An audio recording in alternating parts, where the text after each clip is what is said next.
एक पेड़ की खो में एक चकोर रहता था जो कि आसपास के पेड़ों पर लगे फलों और बीजों को खाकर अपना पेट भरता था। एक दिन उड़ते उड़ते एक दूसरा चकोर सांस लेने के लिए उसी पेड़ पर बैठा। दोनों में बातें हुई।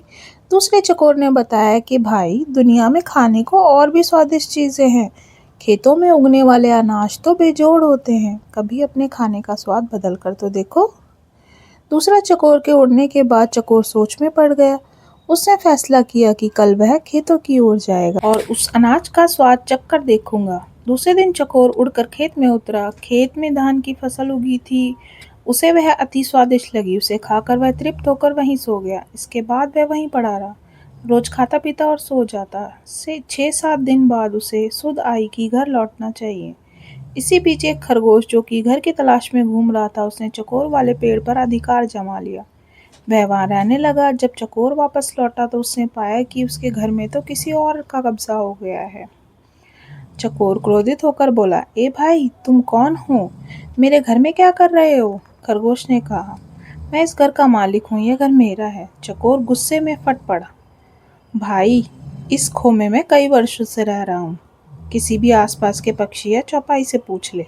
खरगोश चकोर की बात काटते हुए बोला, सीधी सी बात है, मैं यहाँ आया, यह खो खाली पड़ी थी और मैं यहाँ बस गया। अब मैं क्यों किसी पड़ोसियों से पूछता फिरूं? चकोर गुस्से में बोला, मैं आखिरी बार कह रहा हूँ, शराफत से मेरा घर खाली कर दे वरना। खरगोश भी बोला, वरना तू क्या कर लेगा? तुझे जो करना है कर ले।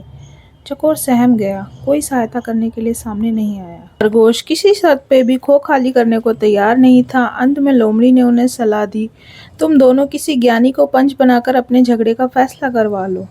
अब दोनों पंच की तलाश में इधर उधर घूमने लगे। इसी प्रकार घूमते घूमते दोनों एक दिन गंगा के किनारे जप तप में मग्न एक बिल्ली को देखते हैं। खरगोश ने कहा, चकोर जी, क्यों ना हम इनसे फैसला करा लें अपने झगड़े का। चकोर पर भी बिल्ली का अच्छा प्रभाव पड़ा था। चकोर बोला, मुझे कोई आपत्ति नहीं है, लेकिन उन्हें नहीं पता था कि बिल्ली उन जैसे मूर्ख जीवों को फंसाने के लिए ही भक्ति का नाटक कर रही थी। खरगोश और चकोर ने उनके निकट आकर हाथ जोड़कर प्रणाम करके बोला, माता को प्रणाम। बिल्ली ने मुस्कुराते हुए धीरे से अपनी आंखें खोली और बोली, क्या कष्ट है तुम्हें बच्चा? चकोर बोला, माँ, हम दोनों के बीच में एक झगड़ा है, हम चाहते हैं कि आप उसका फैसला करें। चकोर ने सारा मामला बताया। बिल्ली बोली, बच्चों, मैं काफ़ी बूढ़ी हूँ, ठीक से सुनाई नहीं देता, आंखें भी कमज़ोर हैं, इसलिए तुम दोनों मेरे निकट आकर मेरे कान में ज़ोर से अपनी अपनी बात कहो, ताकि मैं झगड़े का कारण जान सकूं और तुम दोनों को न्याय दे सकूं। बिल्ली को इसी अवसर की तलाश थी। उसने म्याऊं की आवाज़ लगाई और एक ही झपट्टे में खरगोश और चकोर का काम तमाम कर दिया। फिर वहाँ आराम से उन्हें खाने लगी। सीख, दो के झगड़े में तीसरे का ही फायदा होता है, इसलिए झगड़े से दूर रहो। आपको ये स्टोरी कैसी लगी हमें ज़रूर बताएं। कमेंट करें, लाइक, शेयर एंड सब्सक्राइब करें। धन्यवाद।